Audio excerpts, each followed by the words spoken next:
ఒక భరత్ గారు మీరు చెప్పండి, సోషల్ మీడియాను ఏ విధంగా బీఆర్ఎస్ పార్టీ నడుపుతున్నది అనే దాని మీద సోషల్ మీడియాలో కాంగ్రెస్ పార్టీ వెనుకబడింది అనేది అందరూ కూడా కూస్తున్నారు. అసలు సోషల్ మీడియాలో చాలా వెనుకబడిపోయింది కాంగ్రెస్ పార్టీ అనేది చాలా మంది వినండి. ఒకటి నేను మాట్లాడుతున్నప్పుడు నేను చాలా మీరు చాలా రకాలుగా మాట్లాడారు. ఒక్క మాట కూడా నేను అబ్స్ట్రక్ట్ చేయలేదు. నేను అబ్స్ట్రక్ట్ చేయలేదు. నువ్వు మాట్లాడలేదు. మాట్లాడినాక నువ్వు సపోర్ట్ చేయొద్దు అంతే. మీరు అబ్స్ట్రక్ట్ చేయొద్దు. ప్రభుత్వ ప్రతినిధిలాగా వచ్చినారా? మీకు రెండు ఉన్నాయి. అన్ని రకాలుగా వచ్చింది. నువ్వు ఏదైనా రకంగా చర్చలో భాగంగా ఏ లెక్కలో పిలిచారు? ప్రభుత్వంలో జీతం ప్రభుత్వంలో జీతం తీసుకుంటున్నారు వేణుగోపాల్ రెడ్డి. ప్రభుత్వంలో జీతం తీసుకుంటున్నారు. ప్రతినిధిలాగా మాట్లాడడానికి దిలీప్ గారు మాట్లాడనిస్తావా?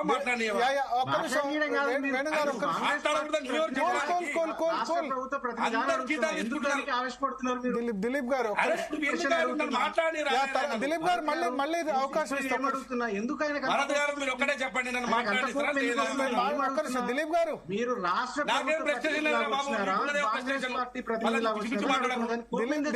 దిలీప్ గారు ఒక్క నిమిషం మళ్ళీ మీకు అవకాశం వచ్చినప్పుడు ఆయన పార్టీల గురించి రాష్ట్ర ప్రస్తుతంలో ఉద్యోగంలో ఉన్నాడు సార్. అదే ఆయన అన్నారు రెండు రకాలుగా వచ్చానంటారు. ఒక సంస్థకు ప్రతి పౌరుడుగా మాట్లాడే అవకాశం ఉన్నది. ప్రతి పౌరుడుగా అవకాశం ఉన్నది. నేను మాట్లాడుతున్నా, పౌరుడుగా మాట్లాడుతాను. ఇంకేమైనా ఇబ్బందా? మాట్లాడడానికి వీల్లేదు. మాట్లాడతా బరాబర్ ఏం చేస్తున్నా చేసుకోపో.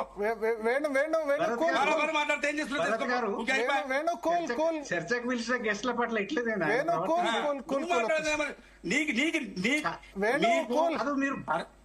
ఒక్క నిమిషం మీ దానికి ఆన్సర్ ఇచ్చారు ఏంటంటే నేను పౌరుడిగా వచ్చా లేకపోతే రెండు విధాలుగా వచ్చా అన్నారు. ఆయన మాట్లాడిన తర్వాత మాట్లాడండి. అందుకని నేను ప్రభుత్వంలో ఒక ఉద్యోగి లాగున్నారు. ఆ విషయం ఆయన మర్చిపోయినట్టున్నారు. ఆయన కాంగ్రెస్ పార్టీ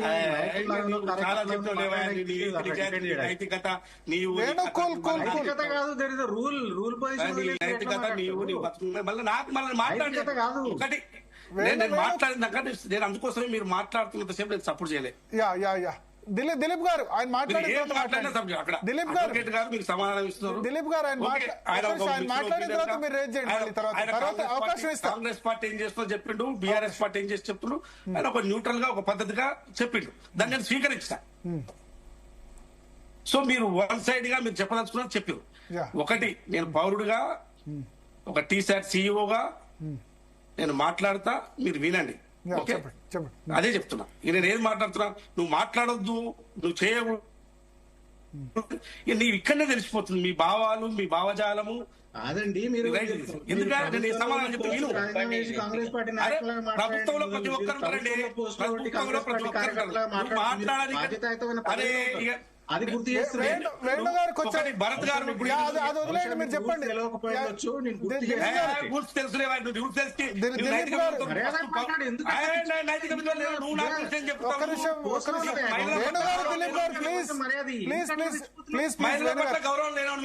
వేణుగారు దిలీప్ గారు ఒక్క మాట్లాడుతున్నావు. పిచ్చి పిచ్చి ఆరోపణలు ఏం చేస్తున్నాడు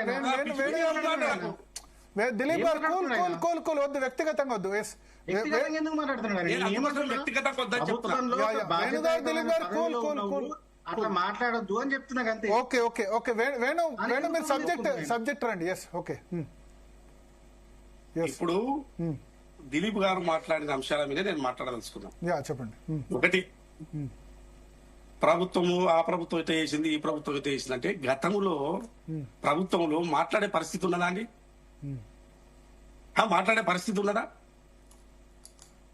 అసలు ఒక జర్నలిస్ట్ గా నేను పనిచేస్తుంటే నేను చాలా మీటింగ్లు పెట్టినా గత ప్రభుత్వంలో.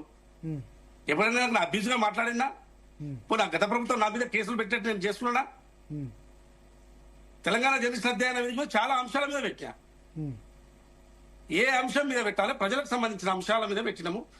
వాళ్ళకి సంబంధించిన వాళ్ళు కూడా రౌండ్ టేబుల్ సమావేశాలకు వస్తే కేసీఆర్ గారు అడవులుగా మాట్లాడితే అట్లా మాట్లాడకుండా ఒక సమస్య ఉంటే ఆ సమస్య గురించి ప్రభుత్వం దృష్టికి తీసుకువేయాలా మనం మాట్లాడాలి. కానీ కేసీఆర్ గారిని తిడితే, మన వ్యక్తిగతంగా తిడితే మనకు వచ్చేది ఏముంటది? తిట్టకూడదు. మాట్లాడకూడదని చెప్పి ఆ భావజాలంతో ఉండోను నేను. సరే పోనీయండి, అది వ్యక్తిగతం, అది ఎందుకు సార్ ఇప్పుడు అసలు పాయింట్ వినండి. నువ్వు పట్టుకొని నువ్వు ఏది పడితే అది నువ్వు మాట్లాడొచ్చా మాట్లాడకూడదా అంటే ఎట్లా దిలీప్ గారు? నేను మాట్లాడతాను, తప్పు మాట్లాడతాను. నేను ఉట్టిరే మాట్లాడతలేను. మీరు కాంగ్రెస్ పార్టీ నాయకులాగా వచ్చి ఇంతకంటే నేను ఏ పార్టీ నాయకుడిగా మాట్లాడుతున్నాను? ప్రభుత్వం నుంచి జీతం మనస్తత్వం ఒక ప్రభుత్వం ఎట్లా ఉంటే అట్లా ఉంటది. ఈ ఆలోచన ఎట్లా ఉంటే అట్లా ఉంటది. అడ్వకేట్ గారు తెలియదా? అడ్వకేట్ గారు తెలియదా? ఇప్పుడు ఆ టాపిక్ వేణుగారు నల్లబాలు కేసు, వేములవాడ కేసు మీద మాట్లాడదాం. ఎందుకంటే ఈ టాపిక్ మనం ఒకటండి, ఒక కేసు వచ్చినప్పుడు అనేక రకాల కేసులు ఇలా చర్చకు వస్తాయి. ఇప్పుడు ఒకటి ఆ కేసుకే కన్ఫైన్ కాదు. ఇవాళ గత ప్రభుత్వంలో పరిస్థితి మనం ధర్నా చౌకులు ఎత్తేసిన పరిస్థితిని చూసినామండి. ధర్నా చౌకులు కూడా ఎత్తేస్తే దాన్ని మళ్ళీ ధర్నా చౌకులు ఎత్తేయడానికి కొట్టుకోవాల్సిన పరిస్థితి వచ్చింది.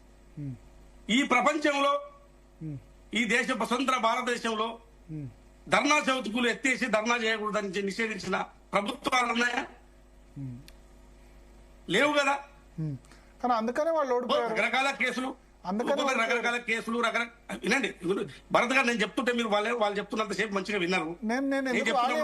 క్వశ్చన్ చేశాం, మీరు ఎందుకు అదవుతారు? వాళ్ళు అందుకనే ఓడిపోయినారు అంటున్నా.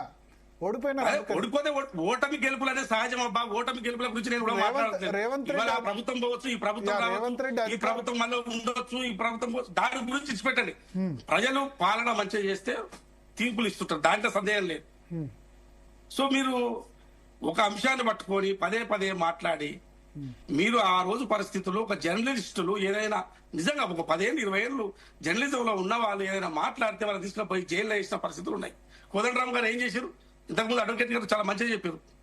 కోదండరామ్ గారు ఏందే ఏమైనా అసాంఘిక కార్యక్రమాలు చేసిండా? ఆయన అటువంటి వ్యక్తియా? ఆయన ఇంట్లో బద్దలు కొట్టి తలుపులు వల్ల కొట్టి ఆయన అరెస్ట్ చేసిన పరిస్థితి ఎందుకు వచ్చింది ఆ రోజుల్లో? సో మీరు ఇవాళ సోషల్ మీడియాలో ఇప్పుడు కునతం దిలీప్ గారి పైన పూర్తి ఆరోపణలు ఉన్నాయి. ఆయన మీద ఉన్నాయి ఆరోపణలని. ఆయన విదేశాల్లో పెట్టి, ఆస్ట్రేలియా, దుబాయ్ లో పెట్టి ఇట్లా సోషల్ మీడియాలో నడుపుతున్నారని కునతం దిలీప్ మీదే ఆరోపణలు ఉన్నాయి. నేను కాదు అన్నది. మనం అరే దిలీప్ గారు వినండి, నేను చెప్పింది నేను వాస్తవాన్ని చెప్తున్నా.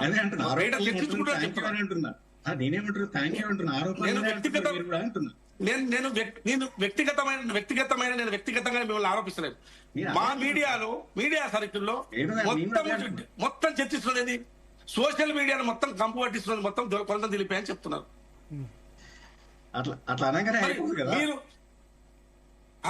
మీరు దుబాయ్ లో పెట్టి నడిపిస్తున్నారు అని చెప్పి, ఆస్ట్రేలియాలో పెట్టి నడిపిస్తున్నారు. ఇక్కడ పెడితే కేసులు అవుతాయి, పోలీసులు పట్టుకుంటారు, పోలీసులు కేసులు పెడతారని చెప్పి దుబాయ్ లో పెట్టి నడిపిస్తున్నారని చెప్తున్నారు. సో ఇవన్నీ నేను ఆరోపణలు కాదు, ఇప్పుడు ఇవన్నీ బయటకు రావచ్చు, ఆరోపణలే కాదు. ఇవాళ అడ్వకేట్ గారు కూడా ఓకే అన్ని అంశాలు ఆయన అటు చెప్పిండు, ఇది చెప్పిండు, అన్ని తప్పులు చెప్పిండు. ఎస్పెషల్లీ మీ మీదే ఆరోపణలు ఉన్నాయి. అదే జవాబు లేనప్పుడు ఏమైతుంది? ఆరోపణలు వస్తాయి. ఆరోపణలే కాదు, ఇది నిజామని కూడా త్వరలో తేలుతుంది అనేది కూడా అంటున్నావు. నువ్వు దాని గురించి ఇబ్బంది ఏం పడదు. ట్రై చేస్తున్నారు వేణుగోపాల్ రెడ్డి గారు.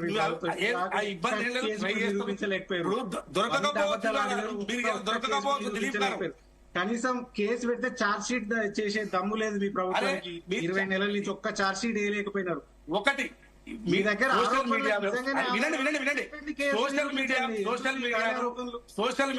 సోషల్ మీడియాలో ఇలా బీఆర్ఎస్ పార్టీ ముందంజలో ఉండొచ్చు, కానీ మీరు చేసే విమర్శ రాజకీయ విమర్శలు చేయండి, తప్పులేదు. వ్యక్తిగతమైన విమర్శలు మానుకోండి. మహిళల పట్ల కూడా అసభ్యకరమైన పోస్టులు పెడుతున్నారు. దయచేసి నీకు ఈ వేదికగా మీకు సూచన చేస్తున్నా, మీరు మహిళల పట్ల అసభ్యకరమైన పోస్టులు పెట్టండి. వేణుగోపాల్ రెడ్డి గారు 30 అసభ్యకరమైన పోస్ట్ మీద కేసు లేదు, పెట్టిన ఉట్టిన ఆరోపణ ఎందుకు? పెట్టండి అంటున్నా నేను.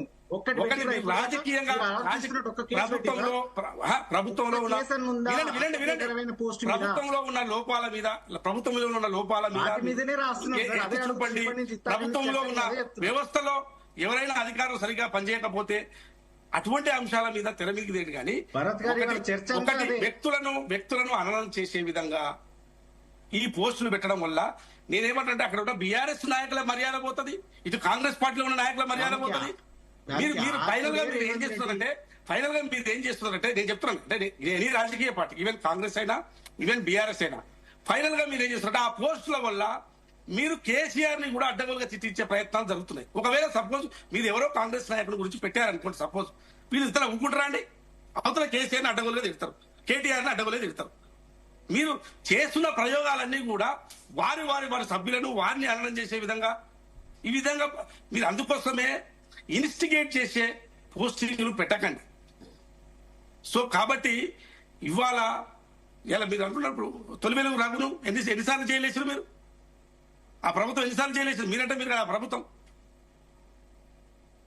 సో ఇలా తీర్మానం మల్లనే కావచ్చు, ఆ కాలేజీ టీవోలు కావచ్చు, వీళ్ళందరినీ చేయలేసారు కదా. వాళ్ళు ఏమన్నా దేశ ద్రోహులా? ఆ ప్రభుత్వంలో జరిగినాయి కదా. సో కాబట్టి నేనేమంటే సోషల్ మీడియాను కొంత కట్టడి చేసుకోవాల్సిన అవసరం ఉన్నది, నియంత్రణ చేసుకోవాల్సిన అవసరం ఉన్నది. నేను ముందే నా స్టేట్మెంట్ లో చెప్పిన 2 రాజకీయ పార్టీల సోషల్ మీడియాలో చెప్పిన, నేను అటు ఇటు చెప్పలే. నన్ను తీసుకుపోయి ఇట కలుపుతున్నాం అట కలుపుతున్నాం, కలిపితే నాకేం అభ్యంతరం లేదు, నాకేమో ఇబ్బంది ఏం లేదు. కానీ even Congress party social media అయినా